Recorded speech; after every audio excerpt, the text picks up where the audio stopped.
days, and I think it is in many ways a less mysterious way of talking about some very old ideas and traditions in the Christian tradition and others of meditation or contemplation, which are all about developing our receptivity. In the Methodist tradition that I'm from, we talk a lot about how God shows power chiefly by giving gifts. And everything that we have is a gift. Our existence, our humanity is a gift. We didn't do anything to deserve it. We don't deserve our forgiveness or even our own goodness. They're all gifts. And we seek to be open to those gifts of God that we can't get for ourselves. And so when we talk about mindfulness, it's about practices that cultivate our openness to the smallest gifts that might be present even in this very moment, to see those gifts of God and accept them. So what do you think are the best practices, as it were, of mindfulness? You know, there are a lot of teachers out there right now, apps that talk about mindfulness, and all of them will say that one of the best places to start in mindfulness is just focusing on the breath.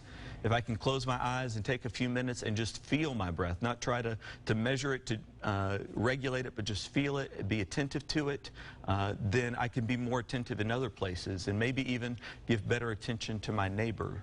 One of the practices I really like to use when I'm in a conversation that leaves me a little bored or even angry is in that conversation I focus on this person I'm talking to, and I keep in mind that this is someone whom God has made, whom God loves, forgives, was willing to die for in Jesus Christ. And then I play a bit of a game where I try and figure out, well, why? There's something, it may be very small in my eyes, but something about my neighbor that bears the image of God, and I go hunting for that. So talking about mindfulness, we're always, a lot of times we're just going, doing things. How do you slow down your own mind? It's about being small.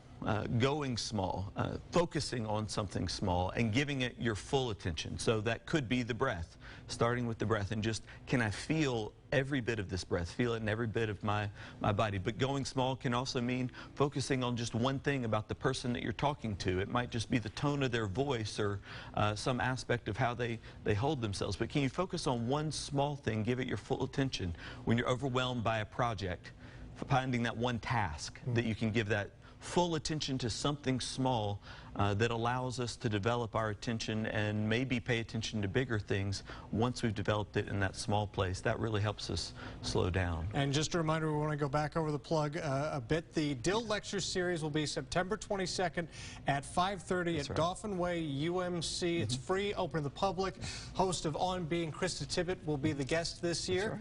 And Reverend Michael Precht with Dauphin Way, UMC. Thank you for joining us for this edition of Faith Time. And News 5 this morning will continue after the break.